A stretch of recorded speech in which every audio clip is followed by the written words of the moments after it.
What up? What up? Check 1 2. All right, so I didn't stream Monday Night Raw last night because there's really no point in me live streaming Monday Night Raw. There's too many people on Twitch streaming Monday Night Raw. I'm not trying to compete with anybody, but I'm not going to sit there at this desk on camera for 3 hours watching Monday Night Raw until more people start joining me. I'm not saying I'm done streaming Monday Night Raw. I'm just at the point where I don't care enough. 3 hours is a long time, but I'm back here. It's Tuesday night doing my show, my 80s, 90s show. Not going to really do anything 80s tonight, and we're kind of going to go into the 2000s a little bit with some Hogan and Bischoff stuff about TNA, a video that I found here. It's how Eric Bischoff and Hulk Hogan ruined TNA. Did they kill TNA?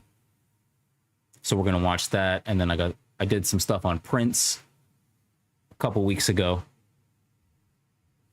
or last week, and I love Prince. Prince is like an amazing just entity. Rest in peace. But his music and just his work ethic is inspiring, whether you're doing music or any type of art or even doing like live streaming and stuff. He was always just creating no matter what, and he didn't always make the greatest music, but he still created. He didn't need to do anything after the 80s, really, and the early 90s.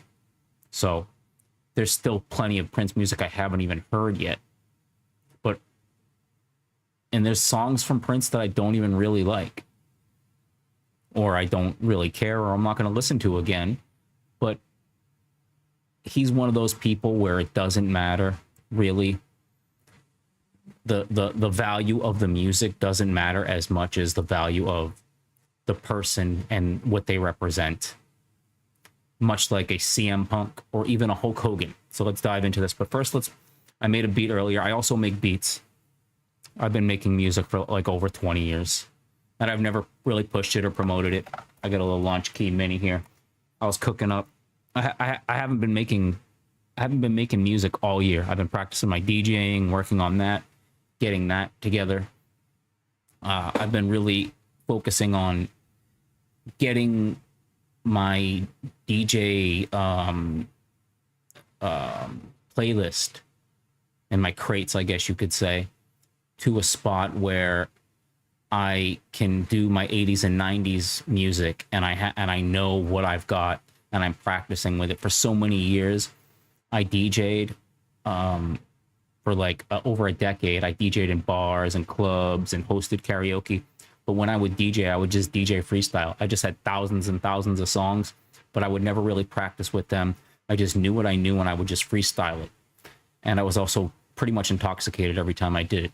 Somehow I managed to get it done, and I had a pretty successful career. But I know going forward in the future, and here on Twitch, I created another channel where I'm going to be streaming DJ sets. I just need to get a microphone for streaming because I can't use this USB mic. And I think I'm going to get a green screen, and I just got to find maybe a better setup, or set it up on my counter over here. But not really too worried about that. But yeah, let's listen to this beat that I made. Let's rock out to this for a second, and then we'll be on here for about an hour doing my show.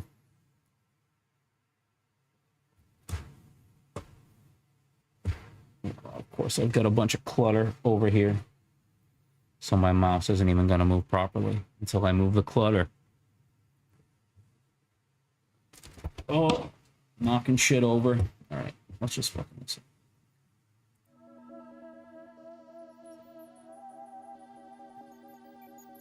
Some real spacey shit.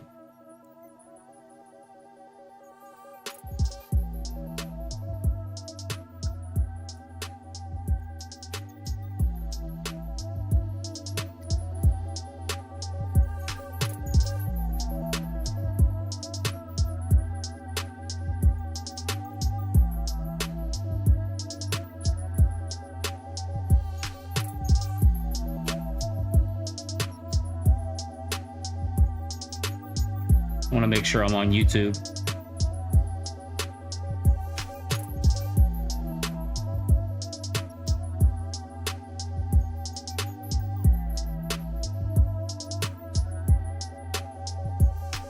Yeah.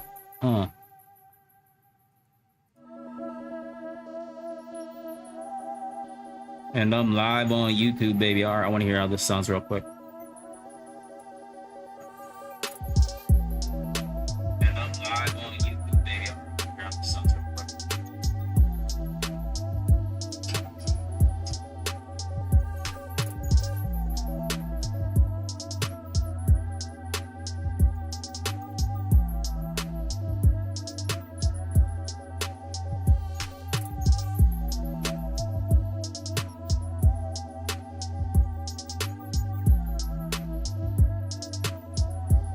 All right, that's enough of that.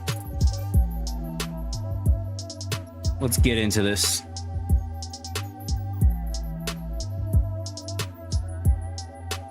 One more time. Well, this one more time. Yo, streaming on a Tuesday. Sober, no booze day. Ripping it, doing it.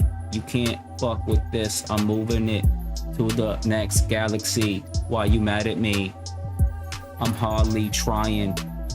I ain't dying. Flying through the cosmos. I ain't lying. I ain't perspiring. No deodorant. No deodorant on. All right. No deodorant on. That was the rhyme I just said. Not perspiring. No deodorant on. I said that. Momentum. The company had a unique. By 2008, TNA was finally gathering momentum. The company had a unique product, showcasing a six-sided ring and the high-flying X division, and talents like AJ Styles and Samoa Joe were becoming household names amongst. I'm not gonna lie, I was not watching TNA during this time. I've gone back and watched a lot of the matches, especially AJ Styles stuff. Hulk Hogan and Eric Bischoff are the reason why I started watching TNA, okay? And probably if it wasn't for them coming into TNA in 2010 or whatever, I don't think I would have started watching WWE as much as I do. Because my two friends that I was living with at the time, we were watching TNA. Like, when Hogan and Bischoff were there. I went to Slammiversary. We would go to some of the house shows. I went to a few house shows. Hulk Hogan and Eric Bischoff coming to TNA brought me back to professional wrestling. So regardless of what is covered in this video, I wouldn't even be streaming right now if it wasn't for this time period. I don't think so. If I was streaming, I'd be doing something else, probably DJing stuff, strictly. Possibly I'd be a much more successful DJ if I didn't waste my time watching pro wrestling. That's another topic completely. Fans. TNA had a seriously deep roster of former WWE superstars too, and their fan base was growing all around the world. Everything seemed to be in place for a breakthrough, and then they signed Hulk Hogan and Eric Bischoff. Just 4 years later, and the men would leave the company in a far worse state than when they arrived.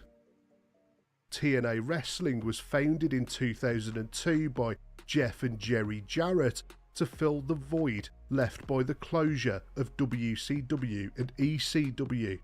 The unique selling point of this new promotion was a weekly pay-per-view model, but despite a talented roster, they soon started to struggle. It proved difficult for them to build an audience when fans had to pay $9.99 each week in order to keep up with the show. Yeah, that was honestly, I'm going to get my drink real quick, hold on. That was honestly one of the main reasons that I didn't watch TNA, was because I wasn't going to spend $10 on a pay-per-view to watch wrestling. All throughout the 2000s, the whole ruthless aggression era, all through John Cena's big rise to fame, all the shit that went on, I did not watch. I wasn't watching TNA. I wasn't watching WWE. I didn't give a fuck about pro wrestling. Like I said, it was Bischoff and Hogan that brought me back to pro wrestling in TNA. And I don't think I'm the only one, to be honest with you. But yeah, in the 2000s, man, dude, I just had so much more shit going on, dude. Pro wrestling was the last thing on my mind. I was in my early and mid 20s when all this shit was going on.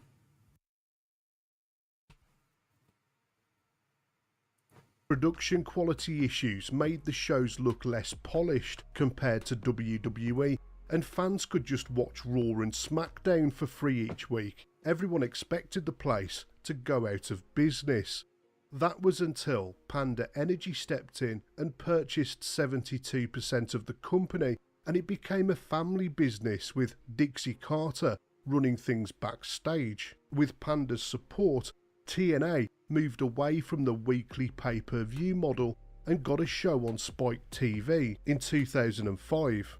They signed major former WWE superstars and started touring internationally, but things were still far from perfect. Dixie was proving to be a poor leader backstage. She lacked experience when it came to running a wrestling business, and she was struggling Look at Lashley, look how young he is. Holy shit. keep her staff under control.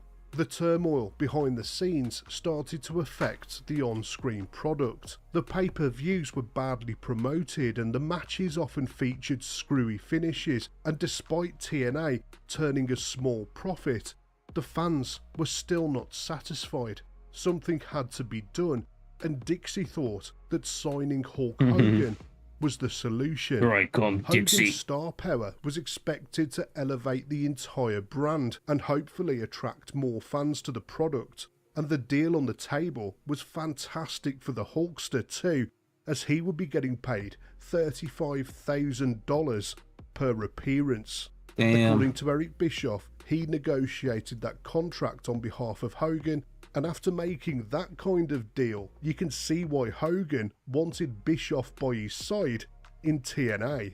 Dixie had no interest in bringing Bischoff in, but Hogan insisted. Hogan sat Dixie down and explained to her that Bischoff was the visionary behind WCW's turnaround in the mid-90s, and that with his star power and Bischoff's creative vision, they could easily put WWE out of business. And so the deal was done. On October the 27th, 2009, during a press conference at Madison Square Garden, Hulk Hogan announced that he and Eric Bischoff had signed with TNA. During the presentation, Dixie Carter said, "Our goal is to become the world's biggest professional wrestling company. Hulk defines professional wrestling, and we look forward to partnering with him in a variety of ways as we continue to grow TNA globally." Bischoff's influence as an executive producer was felt immediately. He argued that the six-sided ring was just a gimmick and it made TNA look like a joke. He said that people... He was right about that. He was right about that because when I started watching, like, I was aware of the six-sided ring. I had seen the six-sided ring, even though I wasn't watching pro wrestling. Obviously, there were times where I probably saw Spike TV commercials showing TNA and seeing that ring. And I subconsciously, just, even if I wasn't thinking about it in the back of my mind, I was just like, looks weird. I don't care. Like, what is it supposed to? Is it like MMA? Like, what's going on? Had no interest. I've said this before too. There was a at my job, I have transferred from said job to a new location, but I still work for the same company. But when I was at the old location, very early on when I first started working there, this is the early 2000s, there were a couple marks that I became really good friends with and actually went to a couple wrestling shows with. A few, actually. And one of them, this kid George, he was a total TNA mark. He used to wear the TNA shirts. This kid had like fucking AJ Styles hats, like. But I had no. That's the only thing I knew. That's the only thing I knew about TNA. But the six-sided ring, when they brought that back after Hogan and Bischoff left, I was not a fan. And you would see like people on like wrestling chats, like Wrestling Inc. and stuff. So bring back the six side. We want six side, dude. That ring is never going to be over with casual fans. And I think if TNA kept the six-sided ring still, they would have went out of business, I think. Or they'd probably just be like on YouTube or something like that. TNA would be dead if they kept that ring. It worked for them early on. I understand this. There was a time for it, but it lost its appeal very quickly. People flipping the channel wouldn't recognize it as a wrestling show, exactly, unless it was in a four-sided I just farted ring. too, so I Much hope of that the mic fan picked it base up. were immediately up in arms about the decision. To them, it was one of the things that made TNA feel unique and special. But there were bigger changes coming to TNA at the hands of its new executive producer. Bischoff had come close to beating WWE back in the 90s when he was running WCW. He did beat them. What are you talking about? He was beaten by Vince McMahon in the Monday Night Wars, and WCW was put out of business. But now Bischoff saw an opportunity to get his own back. Bischoff, Hogan and Dixie Carter sat down with the executives at Spike TV and convinced them to give TNA a live Monday night show going head to head with WWE Raw. Fans were left baffled and scratching their heads, wondering how two of the supposedly brightest minds in wrestling and Dixie Carter could have come up with such a stupid decision. It must have been one heck of a persuasive sales pitch. Spike TV agreed to a special live episode of Impact on Monday, January the 4th, 2010. I watched it. Which would herald the on-screen debut. I watched it. I remember that night. The promotion for the show went through the roof, with TNA spending an absolute fortune on advertising. But before Hogan had even stepped foot in the Impact Zone, it became apparent that he was up to his old tricks. As the show came on the air, Mike Tenay and Taz welcomed their new broadcast partner to the company, Bubba the Love Sponge. Bubba was a radio DJ of the shock jock variety from Florida. He and Hogan were longtime friends, and Hogan got him on the TNA payroll as soon as possible. He banged that dude's wife, didn't he? Having Bubba on the show, and it was an early sign that Hogan was only out to exploit the company for his own gains. I'm pretty sure he let Hogan bang his wife, I'm pretty sure. And there was a sex tape of it. And I remember watching bits and pieces of it. And didn't work for me, brother. And you could see Hogan's hog in it, for sure.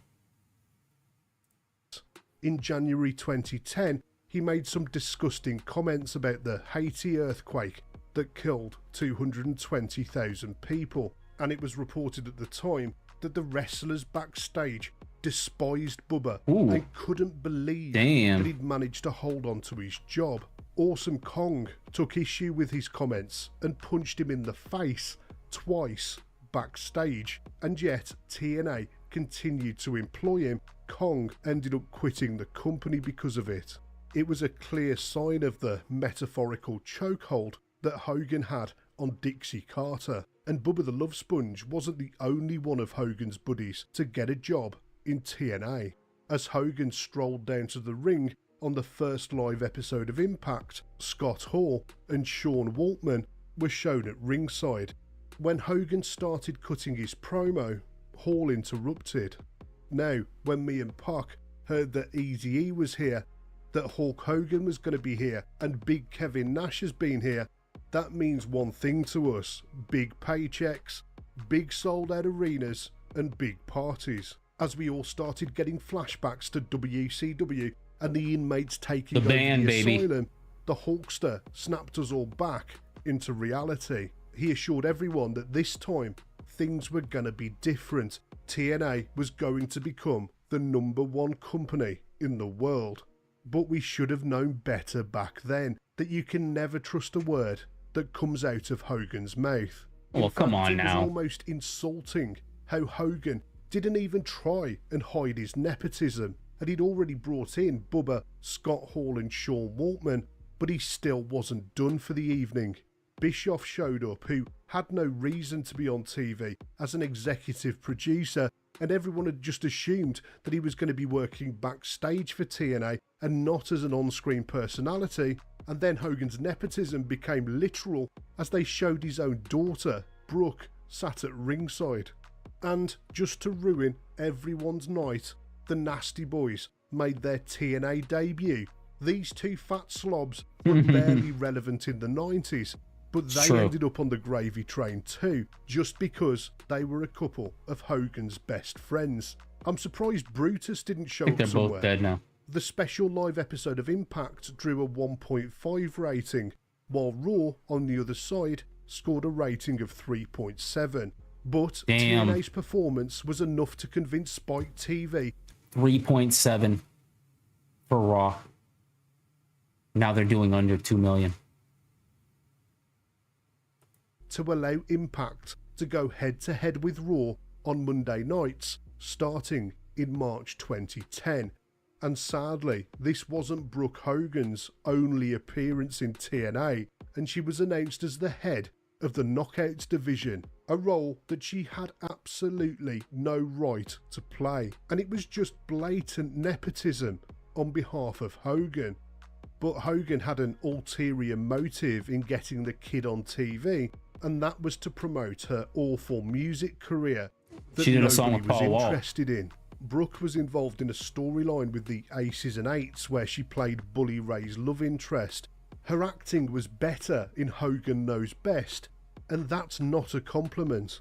The Aces and Eights was a... This guy here, Stunned by Wrestling, is a total Hogan hater, obviously, because some of this Aces and Eights shit and some of this, he's making it seem like all of this was bad. This wasn't all bad, because I was watching. It wasn't all bad. This guy's a hater. Just pointing, I'm not agreeing with everything this guy says, because I enjoyed some of it, and I think a lot of the stuff that they did, whether you like Hogan and Bischoff or not, or you think that they destroyed the company, TNA's still alive. As big as it's been in the past 10 years. And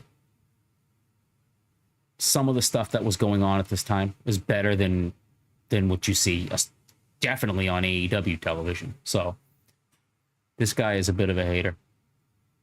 Biker faction who were inspired by the Sons of Anarchy TV show. It was one of Eric Bischoff's attempts to copy the NWO in WCW, and to begin with, it looked like a promising storyline. What made them so interesting to begin with was their identities were actually hidden, and fans were surprised to find out who was underneath the balaclavas. But it was a case of diminishing returns, and each reveal was more disappointing than the last. And when Garrett Bischoff was revealed to be one of the members, it was game over. Of course, Eric couldn't help himself but take a leaf out of Hogan's playbook and got his own son on the TNA payroll. This dweeb stunk up TNA for years, and he wouldn't have been anywhere near a TV-based wrestling show if it wasn't for his daddy. We even had to put up with a Bischoff versus Bischoff match on pay-per-view at one point. The Aces and Eights was actually Bischoff's third attempt at emulating the NWO, with the band being his first try. No, the band was way before Aces and Eights. Attempted to run riot like it was 1997 all over again. It was a bit embarrassing. Was that Bischoff was a one-trick pony when it came to running a wrestling promotion.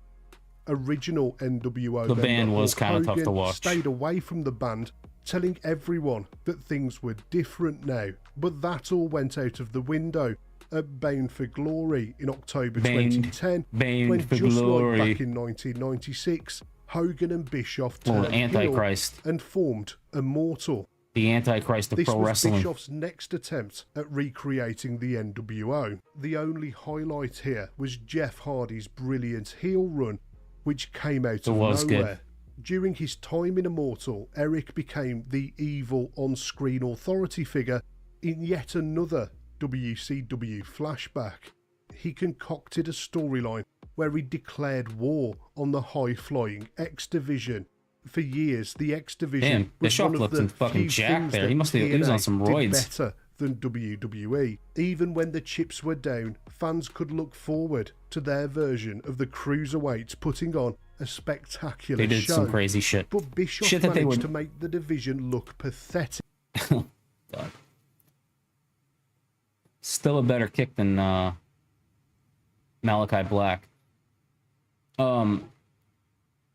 The X Division stuff, if you go back and watch that X Division stuff, they were doing shit then that is still just as, if not more, impressive than the shit that you see in WWE and especially AEW. Especially AEW recently. Like that War Games or whatever that they did with the 2 rings recently, where they basically just did a bunch of cheap fucking spots with staple guns and some mediocre high fly. TNA was doing cooler shit fucking 15 years ago. So wrestling really hasn't evolved much since then as far as high spots and hardcore cruiserweight high flying. It reached its peak. It reached its peak in the 2000s. I think there's still some innovative shit, obviously, but usually you could probably just go back and see it done 15 years ago in TNA. By belittling its roster every week and then by booking the Monster Abyss to win the title. He also introduced Fortune, which was a 4 Horsemen knockoff featuring Ric Flair himself. Eric didn't just manage to make a mess of the creative side of TNA, he also wrecked the production side of things too. His master plan of going head-to-head with Raw every Monday night was a total disaster. Despite WWE suffering from its lowest ratings in history at the time, this was still a monumentally dumb idea and proved that Bischoff just had no fresh ideas at all. From March 2010, Impact got battered in the ratings every week by going head-to-head with WWE before mercifully being put out of its misery and moved back to Thursdays. Damn. In a statement, Dixie Carter said, "Our fans made it head-to-head with WWE." Wow. Raw was doing 15 years ago, Raw was doing over 3 million viewers every week. WWE before mercifully being put out of its misery and moved back to Thursdays. In a statement, Dixie Carter said, "Our fans made it clear that they preferred the Thursday night time period. We're looking forward to delivering what the fans are asking for." They tried Dixie. to dress it up, but the damage was done. The company already looked second Dixie. rate compared to WWE, but now they were second rate and being laughed at. Bischoff also insisted that Impact went live every other episode, and then they left the same... Eric Bischoff looks better now. Well, he did look pretty jacked there. He looked like he was on some fucking PEDs or whatever. But, he was all over the place with his look this time in TNA, which wasn't a very long time. I think it was only about 5 years max. Not even. But he looks better now, pushing 70. Than he did 15 years ago in his early 50s. Stage at Universal Studios. Or sorry, no, probably more late 50s. And went on tour, all of which cost them an absolute fortune. They hardly ever managed to sell out any of the arenas they visited, even for the pay-per-views. They were renting out all of these huge arenas across the United States and only selling a few thousand tickets, which was terrible business practice. The pay-per-view buy rate also plummeted during Eric Bischoff's tenure as executive producer. For example, the 2010 edition of Bound for Glory did around 40,000 buys on pay-per-view, whereas the 2011 show did just 25,000 buys. Compare this to WWE. 2011 show did just 25,000. Edition of Bound for Glory did around 40,000 buys on pay-per-view, whereas the 2011 show did just 25,000 buys. Compare this to WWE, they drew 180,000 buys for the Hell in a Cell pay-per-view in the same month, and things weren't much better on TV. In November 2012, Impact's TV rating was down 21% on the previous year, and they were barely achieving 1 million viewers a week. And no wonder, still better than AEW. Storylines were crap. The Claire Lynch storyline was an embarrassment involving AJ Styles, who was accused of having an affair with Dixie Carter and fathering a child with a drug-addicted woman named Claire Lynch. Lynch was portrayed by an actress who couldn't act, by the way, and the whole angle just dragged on endlessly. Bischoff took credit for this idea, by the way, and later said that he loved it. Obviously, the fans hated every second of it.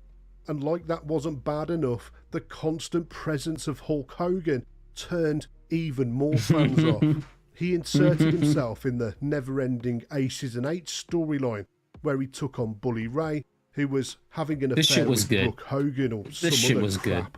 There were some rumblings that TNA was starting to struggle financially under the weight of all of these bad... You gotta remember, they were still doing close to 1 million views. A lot of people were watching this show.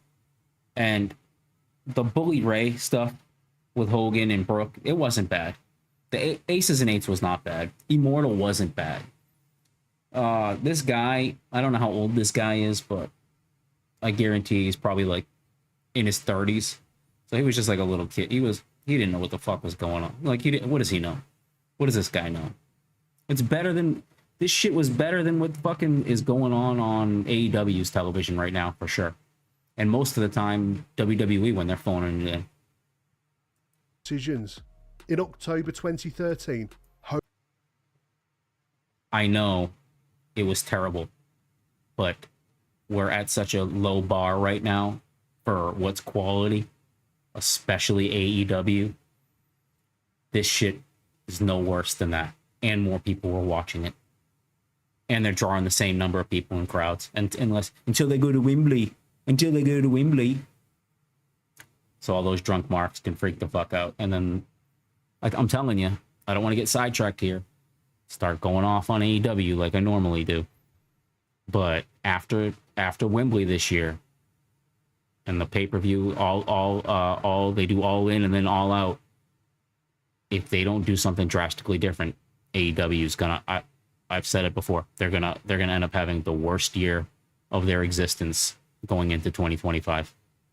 Hogan made his last appearance in the company, and then a few months later, TNA sent Bischoff home in order to finish out the rest of his contract. Just 10 days after Bischoff's departure, TNA licked its wounds. That's disgusting. And headed back to the soundstage at Universal Studios. They even eventually went back to the six-sided ring, but sadly it was too little too late for Spike TV. They cancelled TNA Impact in July 2014. In the disastrous years that he was the executive producer of TNA, Eric Bischoff proved that he was just a one-trick pony. Apart from inflicting his useless son on the roster, he did nothing new. Lazily, he just went back to his WCW playbook, and this time around, none of it worked. And of course it proved that the mere presence of Hulk Hogan isn't enough to save a wrestling company, and both men turned out to be nothing more than snake oil salesmen. Truly, TNA never recovered from this period, and it certainly never got back to the promising heights that it achieved in 2008 before the arrival of Hogan and Bischoff.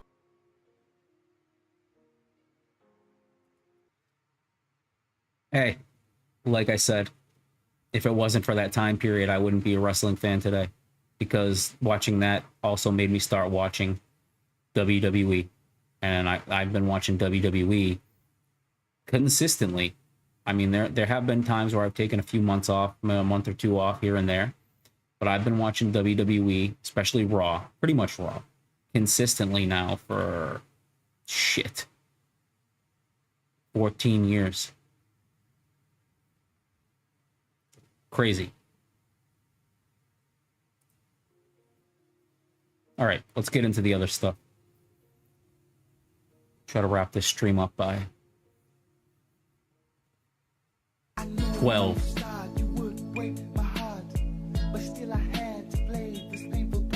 we hope to prove to ourselves at first.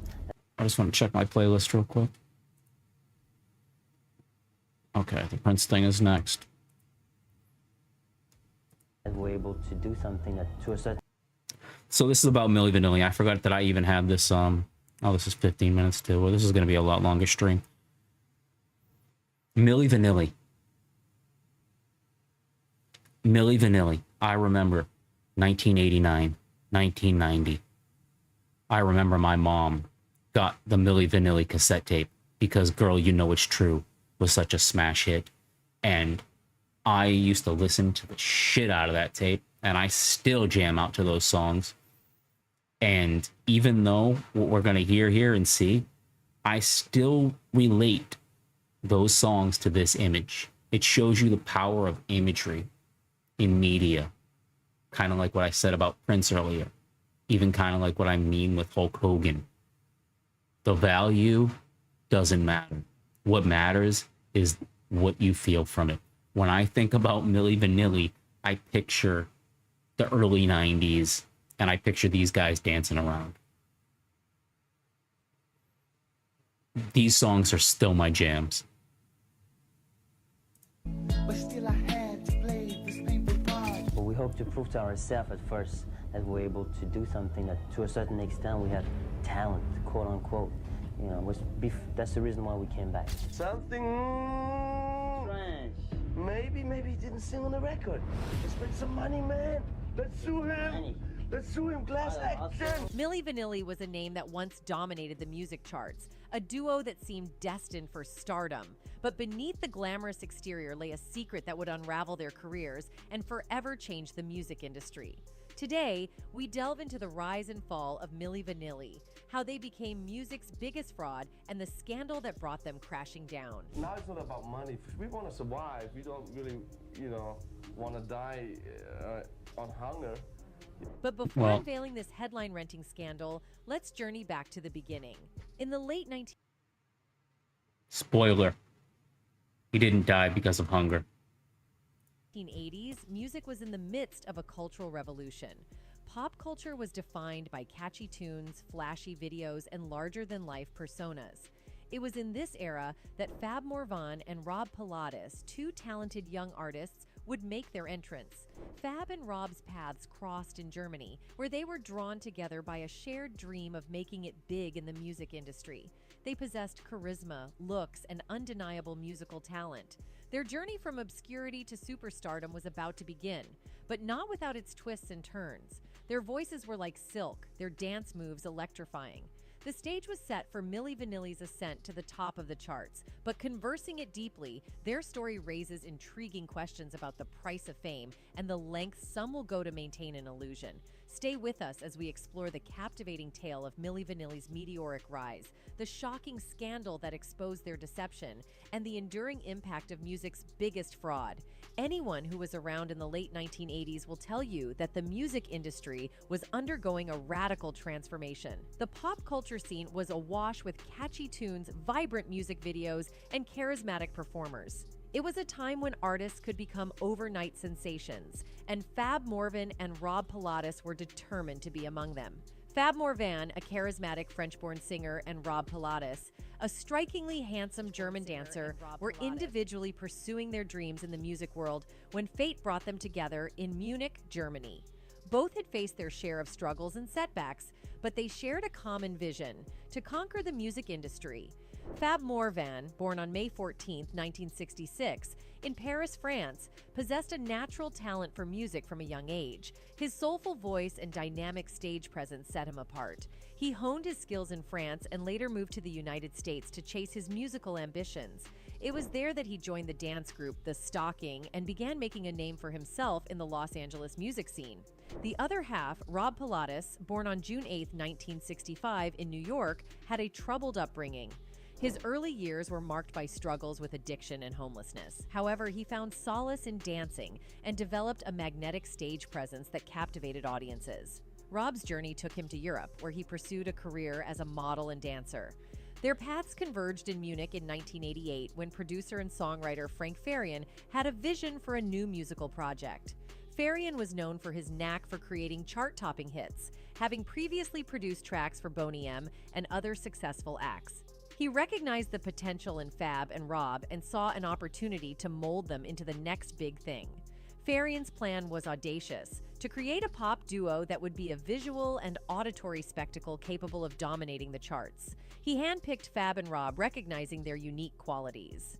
Fab's silky vocals and Rob's magnetic stage presence made them the ideal candidates for this ambitious project. The duo was christened Milli Vanilli, and their journey to stardom was underway.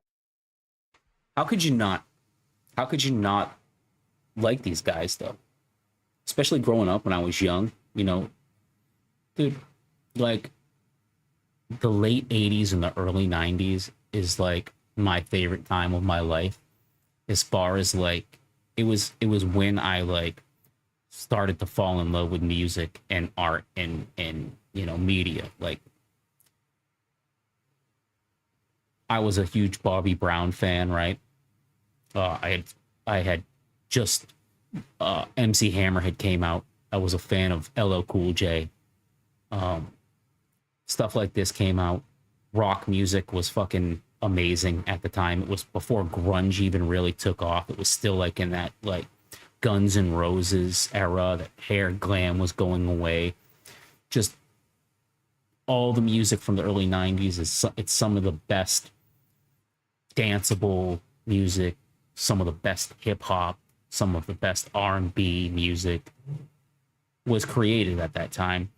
And it was just like an explosion. It was just like an explosion coming out of the 80s. The 80s was such an amazing decade, especially for music. It's when music changed. It's when music started to implement drum machines and synthesizers. And the 90s just like took it to a new level. The 90s definitely wasn't as influential on music as the 80s, but the early 90s was something very special. So this time for me, it's just like the nostalgia of it, the feeling of it. It's like, I was young. I was only like 10 years old, 10 years old when this shit came out. That's a time in your life when you really start to open your eyes to the world. And without the internet, just using your imagination and sitting down and listening to albums and, you know, listening to the radio, waiting to hear your favorite song. It feels so much more alive to me back then for kids than it does now. Everything is so numb now. It's like we live in a fake reality now. I mean, we pretty much live in a fake reality now. I mean, everything is constructed. Everything is planned out, much like what we'll see here. But there still was a innocence, authentic feeling to the music. There was people were exploring, new sounds were still being created. We don't have that anymore. There is no such thing as a new sound.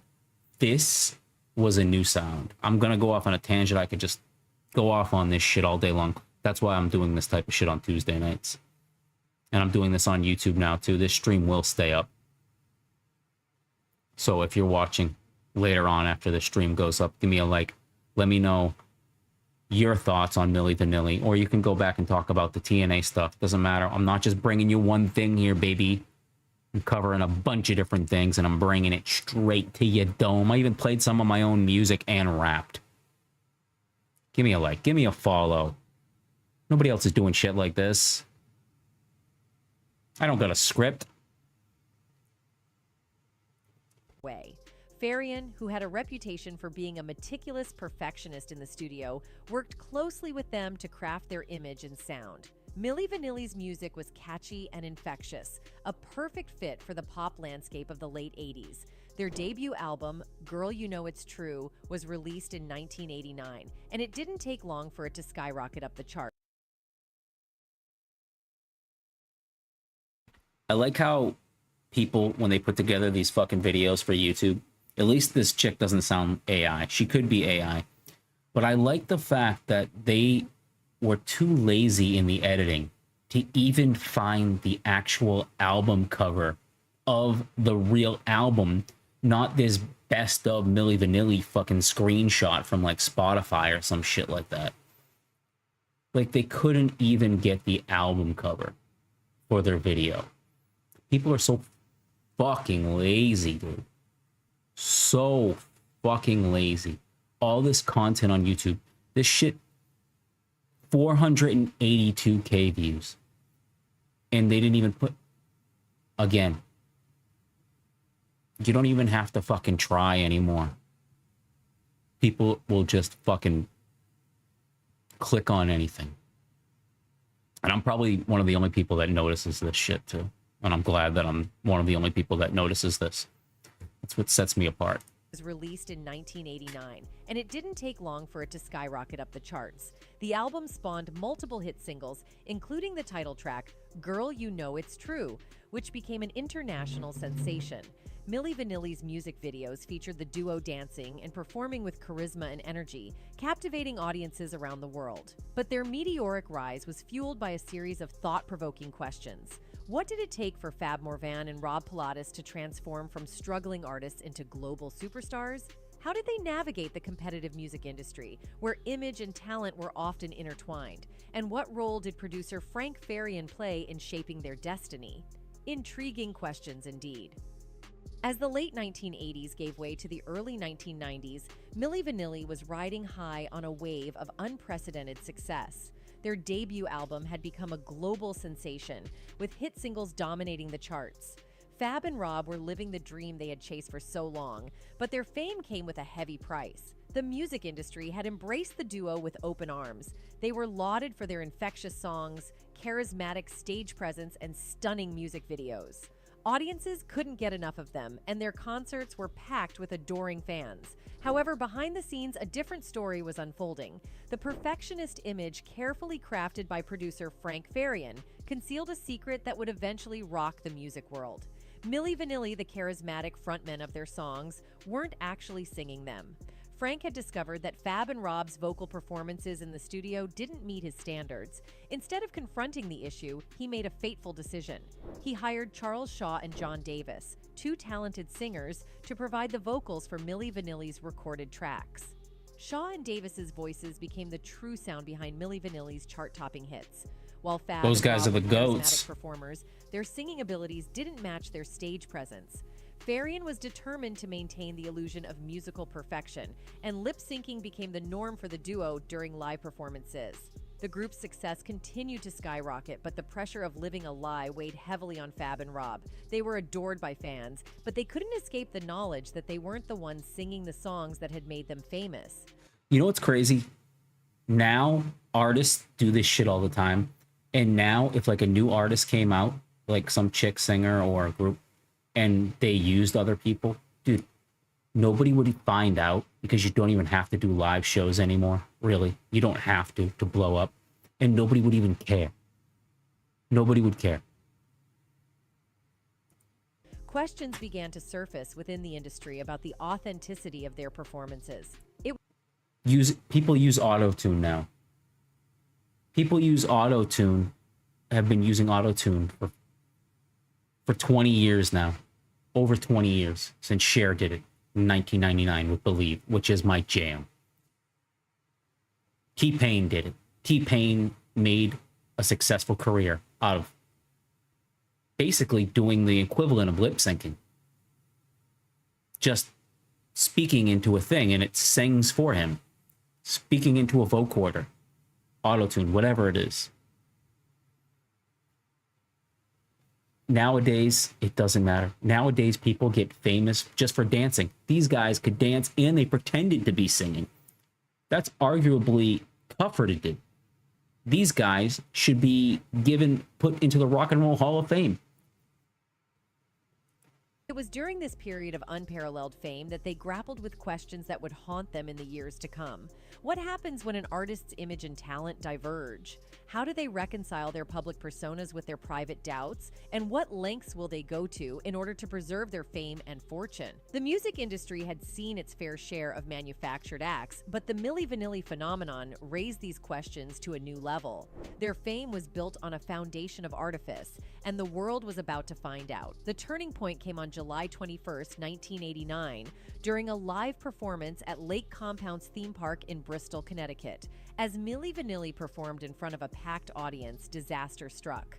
The backing track malfunctioned, and the recording of their hit song, Girl You Know It's True, began to skip, repeating the phrase, Girl You Know It's True, over and over. The glitch was impossible to ignore.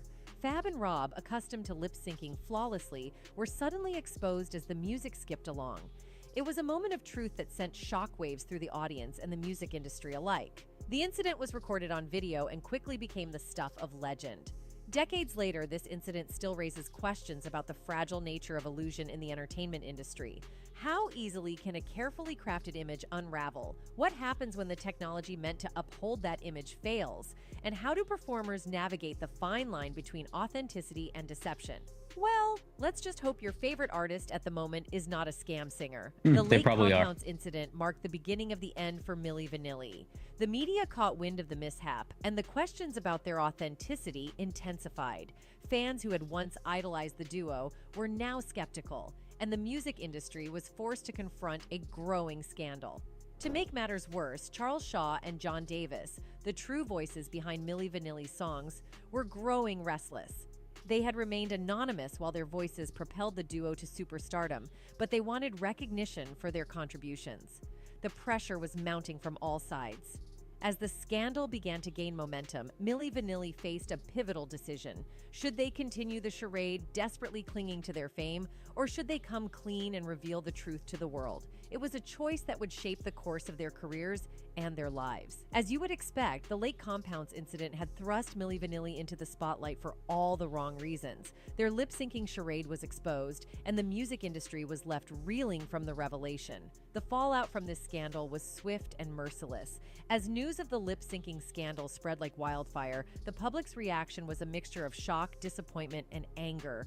Fans who had once adored Fab Morvan and Rob Pilatus felt betrayed.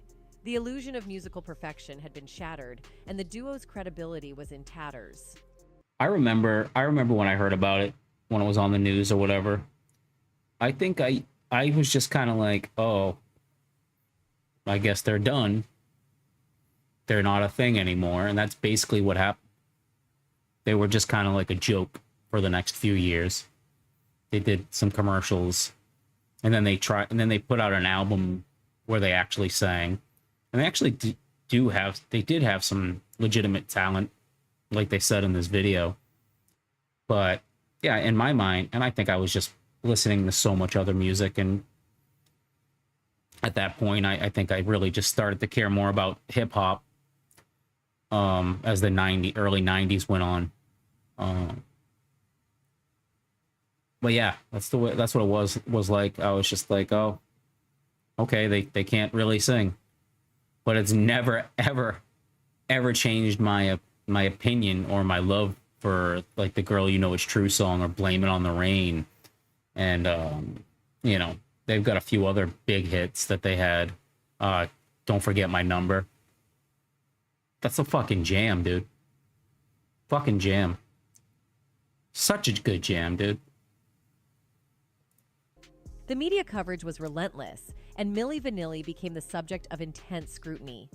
Newspapers, television shows, and radio programs dissected every aspect of the scandal. Charles Shaw and John Davis, the true vocal talents behind the duo's hits, is that the only picture they have of those guys? To remain anonymous. Oh, there they are. They came forward, revealing their role in the deception and adding fuel to the fire. The Grammy Awards, which had honored Milli Vanilli with the prestigious Best New Artist Award in 1990, were now embroiled in controversy.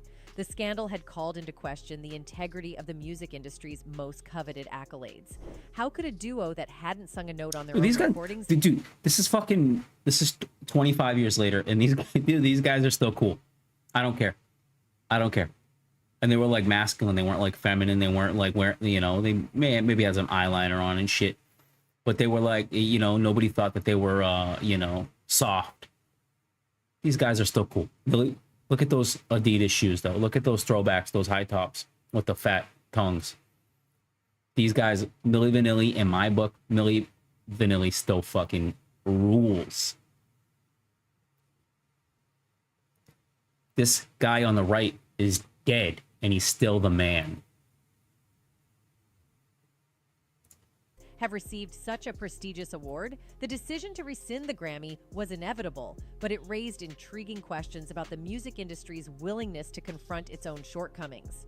How could the industry have been complicit in perpetuating the Milli Vanilli illusion for so long?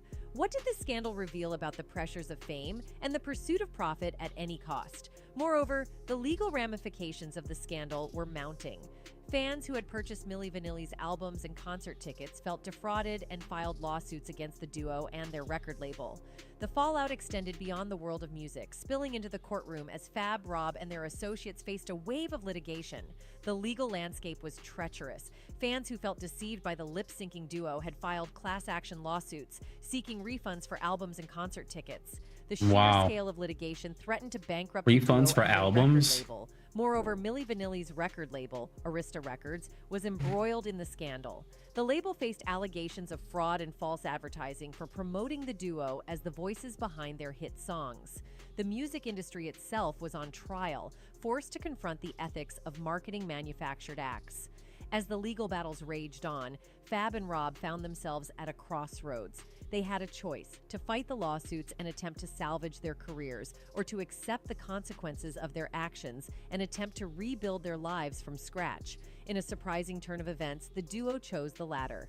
In 1991, they held a press conference where they admitted to lip-syncing and announced their intention to return their Grammy Award. They also offered refunds to fans who had purchased their albums. This admission was a significant moment in the Milli Vanilli saga. It was an acknowledgement of their deception and an attempt to make amends with their fans and the music industry, but it also marked the end of their time in the limelight. The fallout from the scandal continued to affect the lives of the two acts. They attempted to launch a comeback under their own names, but found it challenging to escape the shadow of their past. The music industry, wary of their tarnished reputation, was reluctant to give them a second chance. Fab and Rob found themselves navigating a world that had turned its back on them. They faced financial difficulties, legal troubles, and personal challenges. The sudden and dramatic fall from fame had taken a toll on their mental and emotional well-being. Interestingly, Rob's struggles with addiction, which had haunted him before his rise to fame, resurfaced during this challenging period. The pressures of the scandal and the collapse of their music careers had a profound impact on his mental health. He wrestled with addiction, which further compounded their difficulties. In 1993, Rob's downward spiral reached a tragic climax when he was involved in a series of legal incidents, including an arrest for assault and vandalism. It was a stark reminder of the toll that fame, scandal, and personal demons can take on an individual. To this day, the story of Milli Vanilli is one that resonates through the annals of music history, a cautionary tale about the perils of deception in the quest for fame. The duo's fall from grace was swift and harsh, but it left a lasting impact on the music industry. The Milli Vanilli scandal prompted soul-searching within the industry, leading to a reevaluation of the emphasis on image over talent. Yeah, like what I was saying before, and I have come to the conclusion that this is definitely an AI-generated voice. So, terrible editing. Oh man, I could just go off on these videos that people make today. But yeah, this has to be an AI voice because this chick is too good. Artists were now under greater scrutiny, and authenticity became a prized virtue. In the wake of the scandal, Fab and Rob each pursued their own paths to redemption. Fab, who had always been passionate about music, continued his career as a solo artist. He released albums, honed his songwriting skills, and embraced the opportunity to perform as himself, free from the constraints of deception. Rob, however, struggled with the weight of his personal demons. His battles with addiction continued to haunt him, and he faced legal challenges that further compounded his difficulties. Tragically, Rob's life took a devastating turn when he passed away in 1998 at the age of 32. That's crazy. He was only But 32. Fab's journey, while fraught with its own challenges, offers a different narrative. He emerged They from were the so shadow young. of the scandal as a symbol of resilience and authenticity. His willingness to confront the past and embrace his true self serves as a testament to the power of redemption and personal growth. In the end, Milli Vanilli's legacy is a multifaceted one, marked by tragedy, redemption, and a reevaluation of the values that define the music industry. Their story continues to provoke thought and reflection, reminding us that the pursuit of authenticity is a journey worth taking, no matter how rocky the path may be. And that's it from us today. Until next time. Thank you. Imagine it. Yeah, thank you, AI woman. Imagine though if Rob didn't die and he didn't suffer, you know, all the shit that he suffered through, which is very sad because addiction is a terrible thing. Very close to my family and to me.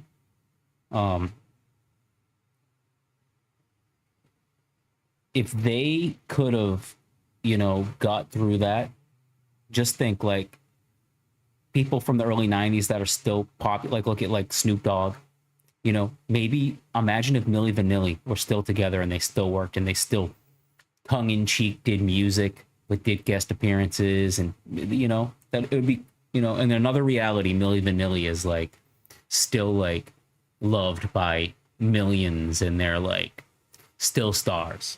And some other fucking reality, fucking time, fucking warp. You know what I'm talking about. I'm getting fucking tired. All right, I'm gonna watch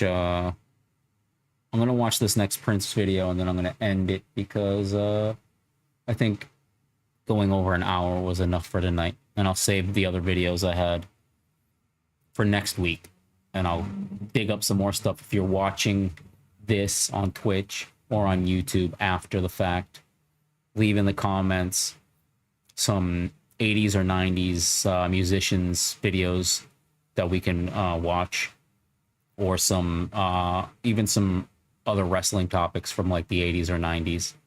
I was gonna do wrestling and tie it into something 90s, but now I think there's just so much content, retro 80s 90s content. I don't really care enough about old school wrestling stuff. I just don't. So I'm not gonna force myself to do it. I'm just gonna find the shit that I like. So if you like this stuff too and you watch these same type of videos, or maybe now that you're seeing the type of stuff that I watch, maybe you're gonna start watching more stuff like this. If you find anything cool, leave it in the comments. Send me a message at search1. It's the same thing on X. You can find me on, if you search1 on social media, you'll find me because there's only one me. It's just, this is how it works. Trust me. There's only one search1. So you will find me. Just send me a message. Follow, like, subscribe, donate if you want to, because I'm going to be doing this every week, and I'm still doing the wrestling streams too. But let's watch this next Prince video, and then I'm going to call it a wrap. Thank you for watching.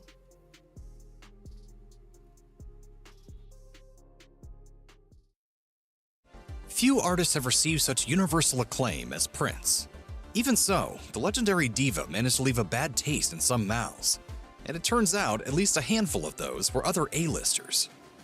Singer-songwriter Sinead O'Connor became a superstar in 1990 when her breakup ballad Nothing Compares to You hit #1 on the US pop chart. Notably, O'Connor's hit was actually a cover of a song Prince wrote in 1985 for The Family, a band that he'd signed to his Vanity record label. A few months after the song's success, O'Connor accepted an invite to visit Prince at his home outside of Los Angeles. After silently staring her down in his kitchen for a few minutes, O'Connor recalled in her memoir, Rememberings, that Prince suddenly chastised her for using curse words in interviews. In response, O'Connor stated, "I don't work for you," I tell him. "If you don't like it, you can go f*** yourself." Her response irritated Prince, who disappeared elsewhere into the house and re-emerged later to bully a servant and start a pillow fight with O'Connor. And while pillow fights are generally playful, O'Connor realized quickly that this was an assault. She reflected, "On the first thump I get, I realize he's got something in the pillow, stuffed down the end, designed to hurt. He ain't playing at all." O'Connor then demanded to be driven home. Speaking to the New York Times about the altercation, she later reflected, "You've got to be crazy to be a musician, but there's a difference between being crazy and being a violent abuser of women." Did you ever see or hear from him again? No, I didn't. Prince's first major live I've never heard that story. Prince attacked Sinead O'Connor with a pillow. You know what? I'm going to rest in peace to both of them. Sinead O'Connor just died like last year or the year before. Prince in 2016. I'm going to say that Prince was probably just trying to flirt with her or something like that, and probably just giving her a hard time, and she probably took it too seriously. That's what I'm going to go with. I don't think that this guy would have started, I mean, a pillow fight. Clearly there was other stuff going on. Clearly there was other stuff going on. I wish I could just be a fly on the wall that night. I wish I could go back in time. I wish I could be a time traveler and somehow get invited to these parties and see what these celebrities were like back in the golden age of music. Even if Prince did do that to Sinead O'Connor, he's still the man. And hitting somebody with a pillow with something designed to hurt them inside of it at your own party, whatever. She's fine. live performing experience came as the opening act for Rick James on this early 1980 club tour. Selected as a hot up-and-coming act to counter the slumping James, Prince proved to be a bigger draw, earning bigger responses from crowds than the headliner did. James and Prince quickly grew to resent one another, as musician Bootsy Collins noted in the documentary The Sound and Fury of Rick James. They would pull plugs on each other, and get ready to go to blows. However, their conflict wasn't just the result of this performance-induced rivalry. According to R&B star Tina Marie, James swiped Prince's synthesizers and used the instruments and their program sequences on the 1981 album Street Songs, then returned them with a thank you note. Prince then lured away Denise Matthews, a romantic interest of James's, for his girl group. That's Vanity. That is Laura Charles from The Last Dragon, which I will do some videos on that in the future. Actually, I think next week we're going to continue with this Prince stuff, and we're going to do some stuff on the spin-off, his act that he stole from Rick James. Now we're finding out, which I did not know this, Vanity. And we're going to watch some stuff about The Last Dragon, one of the most influential movies of my young life. Vanity 6. James also went off on Prince to Rolling Stone, saying, "I can't believe people are gullible enough to buy Prince's jive records. He's a mentally disturbed young man. He's out to lunch. You can't take his music seriously." In 1983, James tore into Prince once more, this time focusing on his persona and racial identity, telling Blues and Soul, "He doesn't want to be black. My job is to keep reality over this little science fiction creep. And if he doesn't like what I'm saying, he can kiss my ass." As the founder and sole permanent member of Nine Inch Nails, industrial rock musician Trent Reznor is a lot like Prince. Both could play a lot of different instruments, and they executed a clear, singular vision of their work in the recording studio. Reznor was once a huge fan of Prince. Sadly, the pair met in the early 1990s, when Prince was going by an unpronounceable symbol rather than his artist name. Reznor spoke about the meeting with Select Magazine, saying, "I was in this studio and I heard Prince was coming in. There was a time when I thought he was awesome, but what a creep." In advance of the visit, Reznor received a rundown of stipulations for when interacting with the star. The Hurt singer recalled, "You were never to say the word Prince. You had to write down that symbol. You were never to look at him or talk to him unless he approached you first." When Prince finally appeared, he did so in a pink suit and high-heeled shoes, while sucking on a lollipop and reeking of perfume. Prince wanted Reznor and his associates to remix a song for him, but when the time came for the two musicians to actually meet, Prince just walked past Reznor without any acknowledgement. Multiple pop stars in the 1980s pushed the envelope and moved the general culture forward by blurring traditional gender norms in their clothing choices and public presentation. Two of the most notable figures in this androgyny movement were Prince and Boy George, the lead singer of the UK new wave band Culture Club. While to the public, it may have seemed like the two stars shared a similar visual flair and fashion thesis, Boy George certainly didn't see it. He thought of himself as very fashionable, and Prince as grotesquely unattractive, not to mention too short and overly furry. Boy George reportedly once called him a dwarf who's been dipped in a bucket of pubic hair. Oh my The god. nastiness could be tied to an off-putting face-to-face meeting with Prince that Boy George had to endure, which the Culture Club singer recounted on the Jonathan Ross show. He recalled, "I loved Prince. I met Prince and he didn't speak for 15 minutes. And it was still the most iconic conversation I've ever had. I met him in Paris and he wanted to meet me. Then when I sat down, he didn't say a word. He just stared at me and I wanted the floor to swallow me." Not a single word was said for 10 minutes. Richard I have to hear Blackwell that. was first a fashion designer I have to hear that specializing in interview. strange, edgy looks, but he gained a lot of attention and notoriety under the guise of Mr. Blackwell, a fashion critic who didn't much care for weird clothing worn by other famous people. Each year from 1960 until shortly before his death in 2008, he'd release a heavily distributed worst dressed list, with which he'd colorfully eviscerate celebrities he found to be sartorially challenged. In January 1985, at the peak of Prince's Purple Rain era fame, the pop singer earned the public ire of Mr. Blackwell with a spot on the Worst Dressed Women of the Year list. Yes, Prince was a man, but he favored such fashion-forward and non-traditional gender-skewing outfits that Mr. Blackwell included him on the women's list as a snide joke. Prince came in 10th place in a tie with the drag-influenced heavy metal singer Dee Snider of Twisted Sister. Wow. At any rate, Mr. Blackwell savagely criticized Prince's fashion choices in the list, likening the diminutive star to, quote, a toothpick wrapped in a purple doily. Wow. Rising to prominence in the post-punk era, Jah Wobble was among the most in-demand British musicians from the late Hey, that's 70s Sinead into O'Connor. the mid-1990s. He brought his bass guitar and funk and reggae-influenced sound to side projects recorded by members of Can and U2, while also playing on influential and popular albums by Primal Scream and Johnny Rotten's Public Image Limited. Musical superstar Prince counted himself among Wobble's fans, but the feeling was decidedly not mutual. While they played a gig together in 1983, the two musicians met backstage at another Wobble show. As Natasha Atlas, a musician who witnessed the altercation, told music journalist Percy Howard, Prince approached Wobble and told him that he really enjoyed his bass guitar stylings. Wobble's reaction was none too kind. Atlas recalled, "Wobble just looked at Dave and said, 'Get this little out of here now.' Wobble doesn't care, even though Prince was famous. He thought What a Prince was a dick. pretentious ass." R&B singer and hip That hop means figure Prince was very selective of who he would talk to and approach. So that means Prince genuinely liked that guy, that Wobble guy's music. What a dick that guy was. I've never heard of that guy before, so fuck that guy.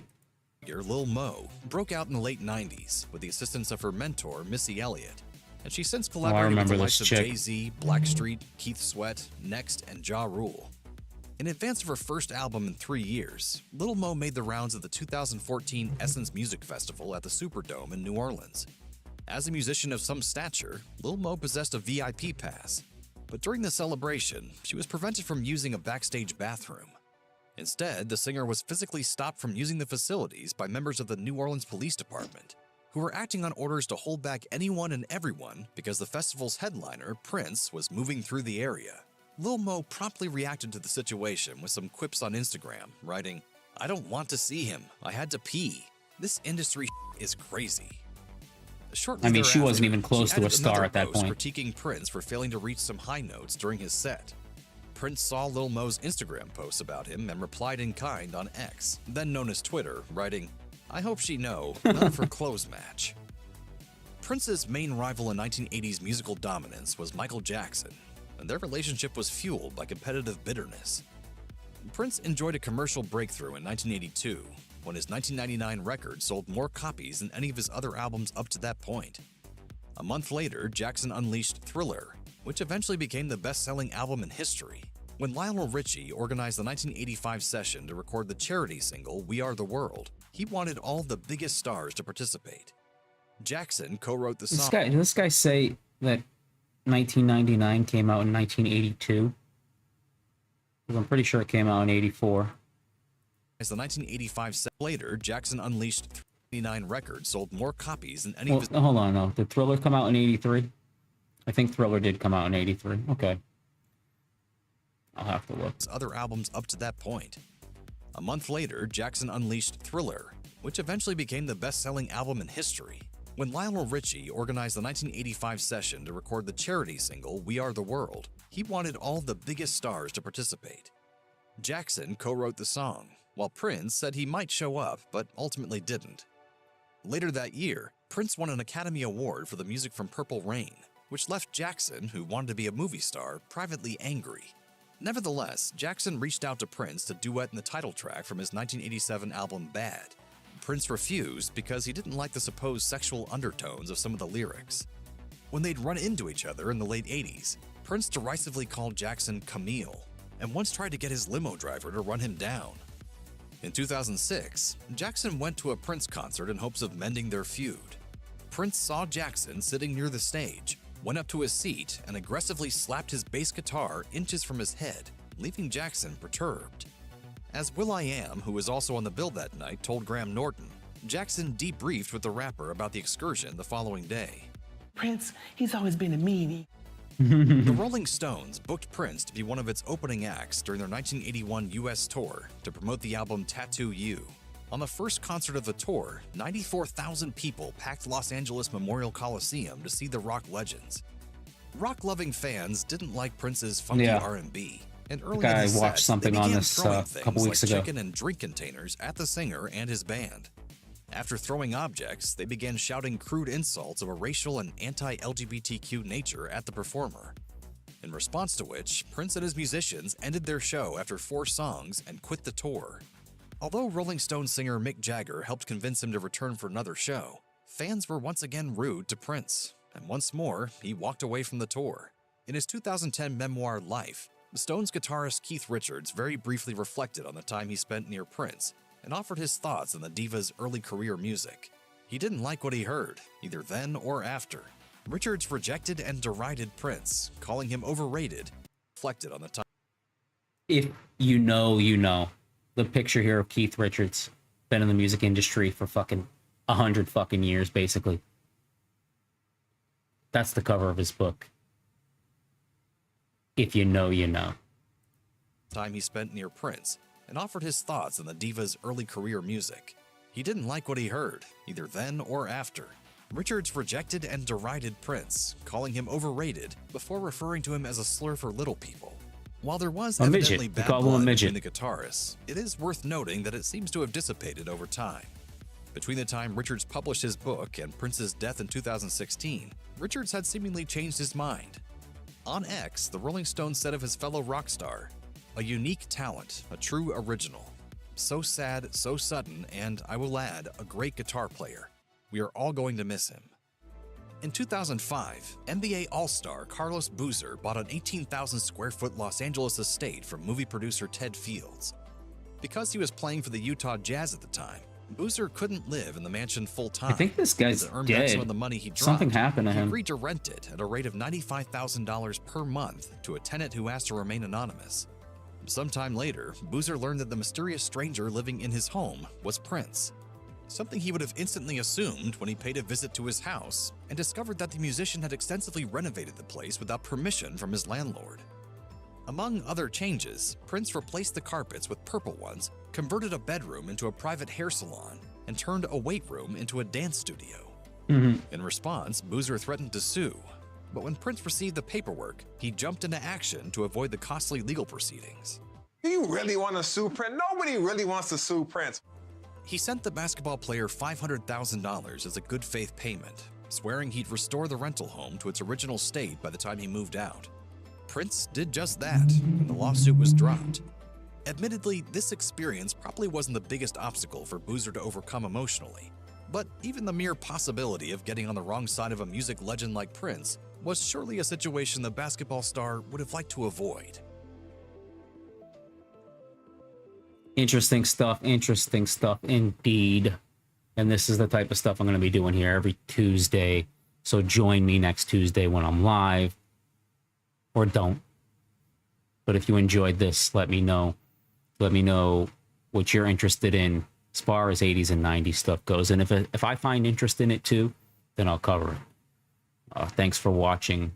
I will be back tomorrow night for AEW Dynamite, the shit show. The AEW Dynamite shit show every Wednesday night. Will it be a good show? Let's hope so, because I don't want to sit here for 2 hours and watch bad wrestling television.